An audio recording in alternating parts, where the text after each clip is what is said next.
여러분, 지금 제조업의 경기 진짜 만만치 않습니다. 어디나 할 것 없이 재고가 지금 계속 쌓여가고 있고요. 여기에다가 지금 태풍의 피해 때문에 포스코는 최악으로 가고 있습니다. 어디 그뿐입니까? 조선은 어떨까요? 조선도 마찬가지입니다. 역대 최고의 수주액이라고 이야기하지만 이게 인력난으로 쉽지가 않아 보입니다.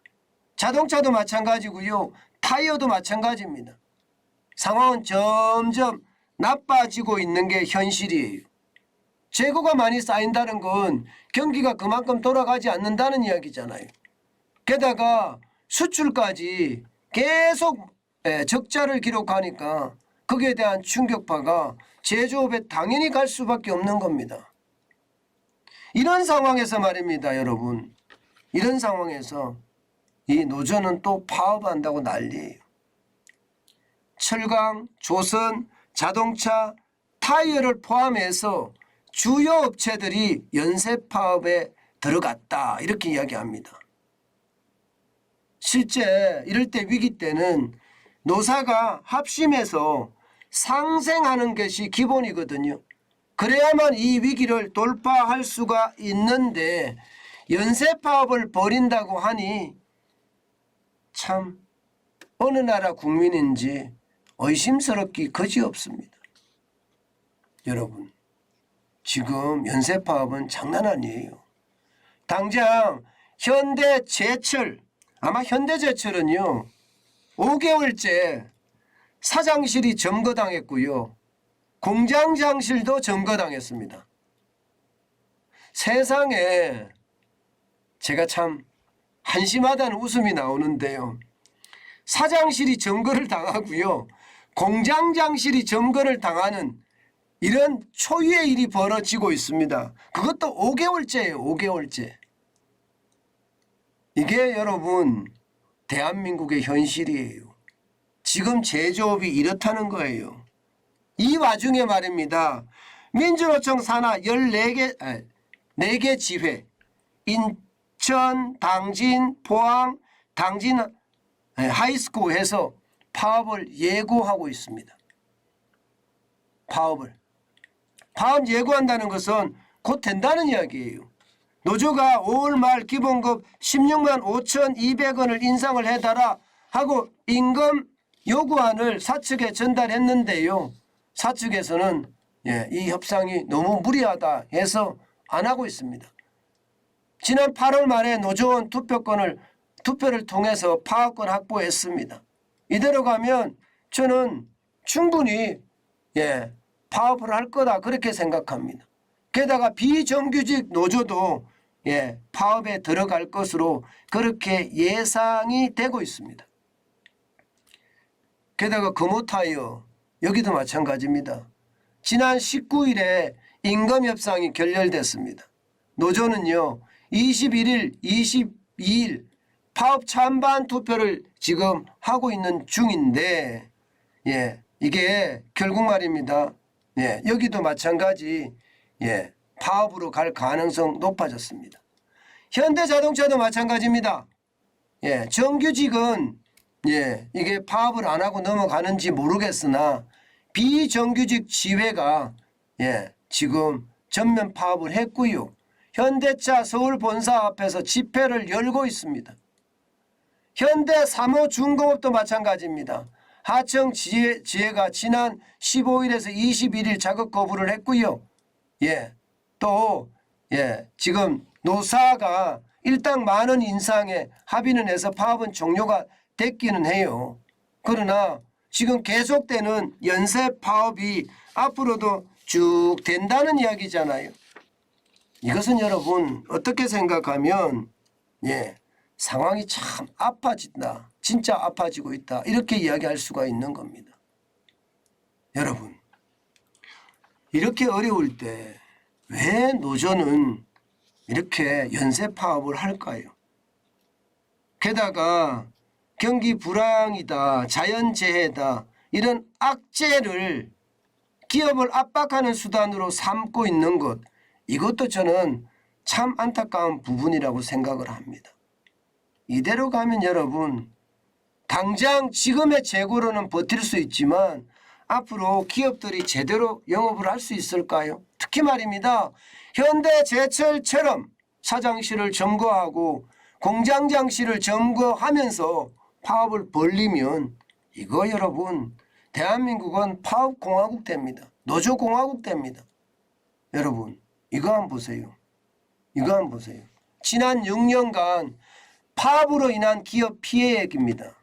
무려 말입니다. 6년 동안 7조 1,005억 원입니다. 현대자동차가 가장 컸는데 1조 7,100억 원이고요. 기아자동차도 8,490억 원, 대우조선해양은 8,165억 원, 르노자동차도 8,150억 원, 한국GM은 5천억 원이고요. 현대제철은 현대까지 2,500억입니다. 게다가 하이트진로 지금 본사가 점거당했죠. 본사가 점거당한 그곳은 200억을 지금 넘어서고 있습니다. 여기에다가 화물연대 운송거부로 인해서 2조 1,400원까지 더하면 7조 1,005억 원이라는 뜻이에요. 참 이것을 보면 말입니다. 저는 그래요. 상생이라는 거 충분히 저는 할 수 있을 거라고 생각을 하거든요. 이게 근로자들의 어떤 이익을 대변하는 게 노조잖아요. 그렇다면 회사 상황을 정확하게 설명을 하고 거기에 맞게끔 노조에게도 그만큼 베푸는 거 경영자들도 할 생각이 있습니다. 근데 무리한 요구가 되는 게 문제죠. 무리한 요구. 그죠? 애초에 무리한 요구를 하면 이게 너 죽고 나 살자는 노조라는 게 노사라는 게 상생의 관계고 이게 너가 죽으면 나도 죽게 돼 있는 게 노사거든요. 그런데 너 죽고 나 살자는 어떤 최악의 어떤 굴레로 가고 있다는 것 참 안타깝다. 저는 그런 생각이 들어요. 여기다가 이제 민주당이 발의하고 있는 노란봉투법까지 통과가 되면요. 이제 불법 파업에 대해서도 손해배상에 대한 면책을 받을 수가 있습니다. 그렇다 그러면 제가 이런 표현 진짜 안 쓰려고 하는데 한마디만 쓰겠습니다. 참 나라 꼬라지 이상하게 돌아가는 거죠. 불법을 법으로 합법화시켜준다는 거. 이거 여러분 말이 됩니까? 저는 말이 안 된다고 생각해요. 아니 불법을 법으로 합법화시켜주면 그게 법입니까? 그거야말로 독재죠. 입법 독재. 저는 절대로 노란봉투법이 통과돼서는 안 된다고 생각을 합니다. 그만큼 말입니다. 최악이 된다는 거예요. 예를 들어서 말입니다. 노란봉투법이 통과가 된다면 예를 들어서 공무원이 혈세를 마구 갖다 써요. 마구 갖다 써. 뭐 사적으로도 쓰고 쓰는 거예요. 이거 불법이잖아요. 그죠? 그런데 이것도 법으로 만들죠. 뭐. 신공무원법에서 혈세 마구 갖다 써도 공무원은 처벌받지 않는다. 이렇게 말입니다. 이게 말이 돼요?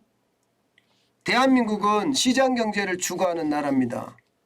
시장경제를 추구하고 자유민주주의를 더 수호하는 나라예요. 그런 나라에서 불법을 합법화한다?